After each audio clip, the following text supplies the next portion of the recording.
Hey guys, Sam from Manfa's Makes and Moose Mike. So welcome back to all our returners and hi to any newbies. It's so great to have you here. Please do stick around a while, and if you like what you see, give us a thumbie. They are free. So before we get into today's video, I just want to show off our Christmas outfits again. So Mike is sporting his Rick and Morty number, which is several years old now. And I am sporting something I made last year. It's my ugly Christmas sweater vest. Now that is not the name of the pattern. The pattern is, I believe, was it the Holly Jolly vest or just the Jolly vest? It had Jolly in it and it was from the Hobie website. And I had a nightmare making this. The pattern was shocking. And I decided to use the ugliest of colours that I could find because the challenge at the time was ugly Christmas jumper.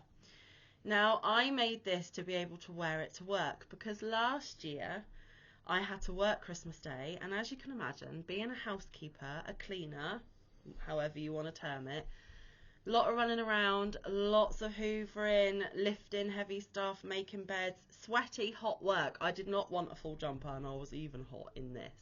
But I added jingle bells so they could hear me coming, spreading the festive joy. And I used a green, a red, and like a gingerbread brown. I don't know how well the camera's picking it up. Let me see if I can move my ring light so you can get better colour representation. Isn't it gloriously ugly? Right? And I was expecting everyone to approach me. Oh, and glittery white for like snow or whatever. I was expecting everyone who approached me to say, "Oh, Sam, what an ugly vest." But actually, everyone I came into contact with went, "Oh, what a lovely vest. Where did you get it?" And I was like, "I made it." And they were like, "Well, aren't you talented? Haven't you got skills?" And I was offended that they didn't offend my ugly vest. That was the whole point. They were supposed to be offensive, but they weren't. They were perfectly lovely. It's the first time I've ever been offended by someone being lovely. But anyway, I just thought I would grab it back out of the wardrobe, as I haven't worn it yet on any of the videos, but there will be videos from last year if you want to go and find them of me explaining how I made this. Yeah, so what are we actually here for today? We are here for Crochet Catch Up, which is where we come on every Friday and catch you up on all the crochet we have managed to do in the week that has just been. So, as usual, Mike and I have done Tile of the Week this week. If you haven't seen that, please go back to yesterday's video and check it out. And then Mike will go at the end, and I'm not going to give anything away. I have only worked on 2 other things. I really haven't got a lot done this week, guys, for one reason or another. I did get an FO, but I can't show you because it's already been gifted. There is, however, a picture on my community tab. So when you've finished watching this video, if you would head over to the community tab to see my finished object for the week, I would really appreciate it. Spoiler, it's another pig in a granny blanket like I showed you last week, because one of my work colleagues who I gifted the orange blanketed pig to explained that if she put it on her tree, when her granddaughter came over, she would see it and go, "That's mine," and she would take it away and she'd never see it again. And obviously she wanted to keep it because it was a gift from me and I had made it. So we came up with a cunning plan. She put her pig on the back of the tree where her granddaughter wouldn't see it, and I offered to make the granddaughter one of her own. So I asked for her favourite colours, and she said, typical teen, blacks, greys, whites. That's all my eldest ever seems to dress in at the moment. So I did a monochrome blanket with white, grey and black, and I gave it to her the next time I saw her when we were both in together, and she said that she would really, really love it. So she was going to put the granddaughter's one on the front of the tree. If the granddaughter said, "Oh, I love it, that's mine," she was going to say, "No, you can't have it, that's mine, somebody made it." But then she was going to get her one from the back of the tree and say, well, look, it's a good job Grandma's already got one. Yes, you can have that one. My work friend made it just for you. And I told her to pass on the message. Merry Christmas. So Merry Christmas, Amelia. You won't be watching this, but Merry Christmas to little Amelia, and I hope she loves it. And now all of my work colleagues have been gifted, and they all absolutely adored them. So check out my last little piggy, my 8th piggy. I did have the sense to put him in a tree and take a picture before I gifted it. So if you want to see what he turned out like, look at the community tab. And then, guys, the only other thing that I've been working on is a long-standing whip that I put into hibernation for a little while. I went through a busy period there where I had lots of bits and pieces that I needed to get done, and this was put to the side, but I've dragged it back out because I don't want too many of my whips going over into 2024. I have a feeling that it will be going over to 2024, but the more work I get into it, it won't go too far into 2024. And I am, of course, talking about the memento blanket that I am making using yarn gifted to me by my super generous yarny fairy godmother. It's not called a memento blanket, that's just what I call it. It's a memento for me to keep forever using yarn that was gifted to me by that person. I have made 2 other memento blankets, one from Crafty Moo Sarah and one from Sabrina Melajuice, and because I've now mentioned them, I will put them in the description box. They are awesome yarny friends of mine. Please do go and check them out if you're not familiar, because you are missing a real treat. But they gifted me yarn and I made a blanket, and any other gifted yarn I've got that's of blanket quantity, I plan to, over the course of time, make a memento blanket in their honour as well, so I've always got something to remember them by. Now for this one, I am doing the 2 Colour Granny Square by Olga Poltava. I will link that pattern down in the description box. I will link the pattern for the pig as well. They are both paid for, but they are both well worth the money, guys. But obviously if you click those pattern links, be aware they're not free. You do have to pay for them. And yeah, the yarn I'm using is easier if I get the yarn bands out of my bag. In my cute little flamingo bag that Billy the Crafty Floridian made. And I think it was that Mad Mimi's Crochet and Farming Lala that asked Billy to make this for me. So I'll link those 2 ladies as well. Go and check out those 2 ladies. They're just as fabulous also. And I do love my big Mingo bag, and I'm not keen on lime green, and the only way this is staying in my possession is because of the Mingos on the front. Just saying. So the white I am using, I've got it on my little Wool Genie spindle there. The white is Patons, however you say it, Canadiana. 3.5 ounces, 100 grams, 205 yards or 187 meters, 100% acrylic, made in Turkey, in the colour white. It's a medium 4, 4.5 mil needles, 5 mil hook, and I won't go into the washing instructions. So the white is that one, and then I am also using this lusciousness on my other Wool Genie spindle. I love my Wool Genie. If you have not invested in one, I highly recommend. And this is the Premier Spun Colours. What does it say there? 419 yards, 384 meters, 7 ounces, 200 grams, medium 4, 65% acrylic, 35% fine superwash merino, 5 mil needles, 5 mil hook. Colour Lakeside, made in Turkey. And so far, guys, I'm using a 4mm clover because I wanted quite a tight, dense fabric that I create, and this thing is heavy, isn't it, Mike? Really heavy. I am going to try and make it as big as the top of my king size bed, so it's going to be like a weighted, snuggly, super soft, luscious blanket for my bed, because I am always cold. Always. I need like a human sleeping bag with legs that I can just walk around in. So the Canadiana obviously I've got one on my spindle, so far I have completely used 1, 2, 3, 4, 5, 6, 7, 8, 9. I've already put 10 balls of white in there, guys. I'm on my 11th. And for the spun colours, I have used 3 cakes and I'm on my 4th. And I still have 3 of the cakes. No, 3 of the balls. No, I have 3 of the cakes and I have 5 of the whites. This one in the basket and 1 behind me for the cakes. And I have 4 in the basket and 1 on the spindle for the whites. Can't see it. It's right there. Oh yeah. So me and Max did a little stock take last night. So that's how I know what I've got and what I haven't. But if I don't get it all in, I am thinking I've got a pillow form that's been up there in my craft stash for well over a year. I might just do myself a little matching pillow, like a cover for a pillow to go with this blanket, because why not? Use some more of it up. But I do think I'm going to go through the white before I go through the coloured cakes, so we'll see. No definites, but that is a little plan that's formulating. I'll either run out of yarn or it'll get as big as the bed, whichever comes first.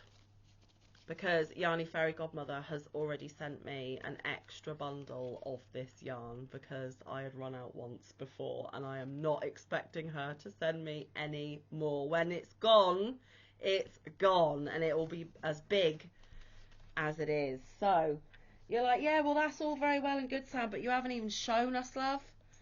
I know, rabbiting away as always. So this is folded in half and it goes across both mine and Mike's legs. It has been the whole time we've been on camera. So like I said, 4mm clover and more, guys. Are you ready? We can't even get it all on frame. So that's Mike's end, and then Mike, if you lean that, no, need to come this way. Okay, and that's just in half. So it's double that. And where this orange stitch marker is, there is an orange stitch marker, I promise. Where's it gone? Is it on? It's on this side. Where this orange stitch marker is. So you can tell I'm so not professional. Typical Manfa. There is where I last showed you, and that is all I've managed to put on. But remember, guys, for every one of these coloured, what I call peacock feathers, it's actually 2 rows. So I've actually done 2, 4, 6, and I've nearly done 8. So it's huge. It's huge. I've nearly done 8 rounds this week, and it is taking me an hour and a half to just get around once. So this is now going to be slow progress, but it's still progress. And this might be all you get to see for a little while, because I really do want to get it done. I do have to do this month's entry for Moo's Flower Power Cow. So there will be another something that I have to do.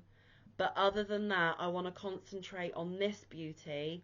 And I also want to concentrate on my fruit square blanket, because if I can get that one done and dusted, I think I've only got about 5 squares to border, and then it's just putting the squares together. So I think I'll work on this when I click off the camera for today, because it's already getting late today. But then I might just try and get that fruit square blanket done for an FO next week, and then go back to this. But I don't know. Plans may change.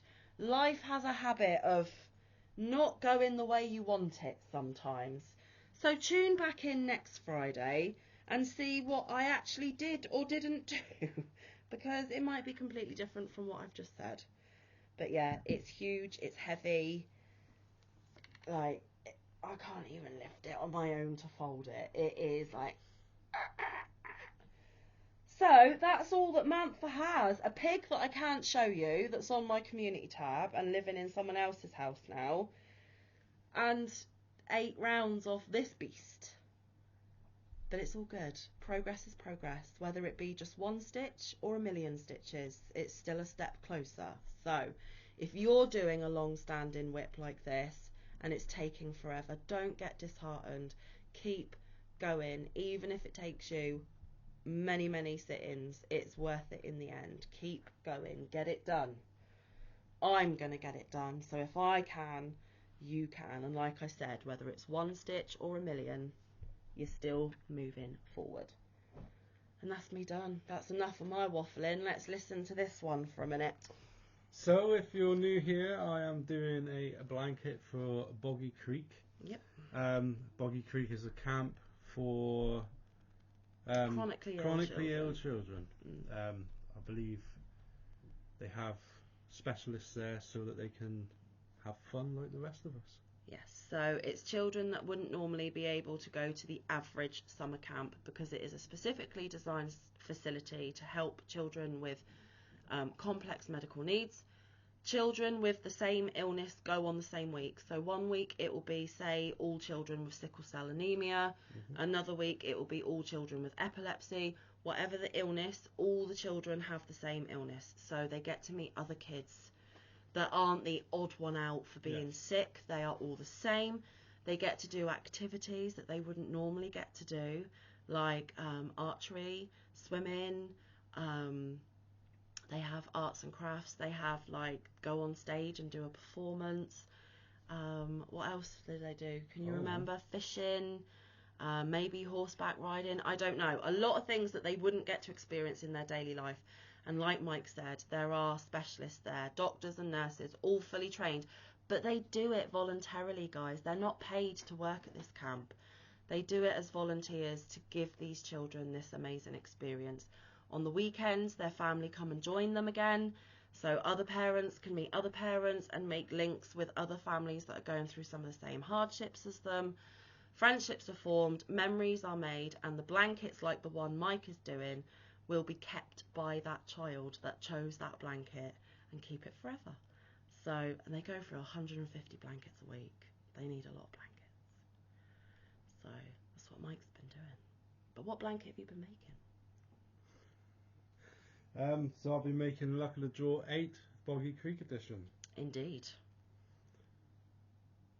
Colours picked by Max. Yeah. And then obviously when you number them, you number each colour 1 through 8. 1 through 8, and then someone else, and the main colour, but someone else picks the numbers. That's the colour you do in that week. Who's picking the numbers this time? Because Nan's poorly. Lynette and Charmed Grammy Crochet and Jaxie from Creations by Jax. Yeah, because Nan said they could do it because she didn't feel up to it, and it was for this charitable cause. And who made the pattern that you followed? Nan originally, but this Jaxie modified has version modified it to do a square. Indeed. So I will link Charmed Grammy Crochet and Creations by Jax, and I will also link Jaxie's tutorial if you want to make this for yourself. So anyway, obviously the people that have been here have seen some of it. Yeah. But I have been working on it. You didn't tell them the main thing, which is you have... Hang on. Right, so I think last time I was here and I've done all of this and it's done. Hey! It's complete! He did it on time, guys! So I've got the little yellow border on the... Yeah. Just to make it to the 40. So that's not a complete section. He just did a window row and a solid row just to border it and finish and get it to that magic number. But there you go, it's done. It is. All ready to be washed and packed and shipped to Nancy. And she's got yarn too. So I have an FO. He does have an FO. He has been working like Billy-O to get it done. He really has. I have indeed. And I do say so myself.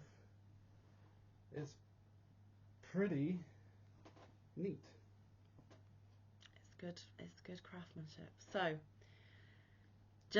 just to clarify, it was Nancy at She's Got Yarn Too that was approached by her mum, asked to make a couple of blankets for Boggy Creek. She said yes. She asked her friend Lynette, Charmed Grammy Crochet, if she could do a couple, and it was Lynette that said, hey Nance, we've got this massive platform, we can do much better than a couple of blankets each. They put out the plea last year. Last year they managed to get over 370 donated blankets, which Nancy and Lynette hand delivered to Boggy Creek Camp. This year they put out the call again. They've already smashed the 300 mark and they've gone way above and beyond. Nancy and Lynette will be hand delivering them end of January, beginning of February, so there's still a little bit of time if you are in the position to do so, to get a blanket in. If you are planning to do a blanket, rectangular, 35 to 40 inches wide, 40 to 50 inches long. If you're doing a square like Mike, the magic number is 40 by 40. 40 inches by 40, because that's the maximum that you can get a square in those measurements. You don't want to do a little bitty one, it wouldn't be a blanket. So no. So, and again, just to clarify, these blankets that are donated get put on the children's beds. When they arrive at camp, they pick which bed they're going to sleep in for their stay. At the end of their stay, they get to take these blankets home to keep forever. So it is a wonderful drive. Our whole Yarny community has completely embraced this, far surpassed anyone's expectations. And Nancy has even joked that she's going to have to hire a U-Haul to drive to Boggy Creek to deliver all of these blankets. If you want any further information, Boggy Creek do have a website. More information can be found on Nancy's channel, as it was her that started this whole drive. But obviously the other channels that we have mentioned will have information as well. And on Wednesdays, they go live on Billy the Crafty Floridian's channel to do live unboxings of the donated blankets. So if you can attend those lives, that would be totally awesome as well, because you'll be able to get to see what has been donated by everyone in this awesome community. But it's a bit play it by ear, because obviously with it being Christmas, family commitments and other things, they aren't able to go every week, but they do go when they can. So lots of people to go and check out in this one, guys. I will have to watch this video back to make sure that I do not forget anyone. But yeah, if you've got a spare 5 minutes, please do click on the blue links down below and check out these fabulous people, because they all do such a fabulous job within this community. They all have a very important part to play, as does everybody, whether you're a content creator or just a Yarny friend and family. And I don't mean just, you are more than just. I just mean that you don't put content out. We are all equal. We are all just as important. We all have something different to offer. There is room for all, and I predict that 2024 is going to bring a lot of other awesome, fantastical things that haven't even been dreamt up yet. So I am excited for 2024. I am extremely proud of Mike that he got this blanket done in time to send it off, because he didn't think he was going to get it done. Nope. And it means that I've got 4 to contribute and Mike has 1. So between us, we have done 5 for the children, which in the grand scheme of things isn't a lot, but it is a lot to ship from the UK. So I wanted to do this. I felt compelled to do it. We're probably going to need 2 boxes, darling, because if it goes over 2 kilos, it is a fortune. So, yeah, we will discuss the finer tunings of that off camera, because it is for a really worthy cause. It's helping out our Yarny friends, and it is giving these kids a gift of love in every stitch. And for children that deal with chronic illness every day, they deserve a bit of love, guys. And yes, we're just pleased that we could do just a small little part. And of course, if they do it again next year, if we are in a position to do so, we will help out again next year as well. So I would say, if you can't get it into Nancy for this time, get making blankets all year, because if she does it next year, you can get ahead of the game and have blankets ready to go for this time next year. Just you know, be prepared and all that. So a quick note, yes, that was the only thing I had on my hook. Yeah, he's projectless. I'm projectless, but there is a project coming. There is, and it involves this cake here. The orangey one. The orangey one in the middle. So look forward to seeing that, because hopefully he can make a start on it and show you the start next week. So fingers crossed. yeah, so that is that. We will be live tomorrow, all being well, 4 p.m. Eastern, straight after Granny D, as usual. What else have I got to tell you? There will be a bonus video tomorrow as well, so look out for that one. It's more happy mail, guys, just to let you know. What else? Any more points of business? Live. I've just said about the live. Straight after Granny D, usual slot. Yeah. I think that is all, but I always forget. Oh, I know what it was. Yesterday, not last year. Yesterday, Tile of the Week video, I forgot to mention that this week's tiles have not been claimed. So if you like the look of yesterday's tiles, and if you haven't seen yesterday's tiles, go back and watch it. And the first person to email me them, email their request for them, I will make a note of it, and at some point in the new year, I will mail them out to you. Last week's have been claimed. I know exactly who wants them. I still haven't got back in touch with them. I better let them know that they were successful in claiming. But yesterday's are still up for grabs, so if you want them, bob me an email. First come, first serve. If you're the first person, you're the one that's going to get them. And of course, Tile of the Week will be returning next year, as we explained yesterday. Lots of good content to come. There is a lot of happy mail to watch, because we have been more than blessed again this Christmas. And yeah, who's looking forward to seeing what Mike's getting on his hook next, eh? Tell me. Have a guess. What do you think it might be? Let's guess some projects down in the comments section. Let's have a little bit of interaction. Is there anything outside the box? What is this beautimous orange cake gonna turn into? There's no prize. It's just for fun. But just let us know. Anyway, we have kept you for the best part of half an hour, so we are going to let you go. We will see you, like I said, in a bonus video tomorrow and our live as usual. But until then, stay safe, be kind, look after one another, get some good quality time in with your loved ones. Get some good quality crafting time in. We will see you in the next one. Or around the YouTube streets. Oh, and don't forget, Merry Flocking Christmas. And a Happy New Year. Love you guys. Bye. Bye.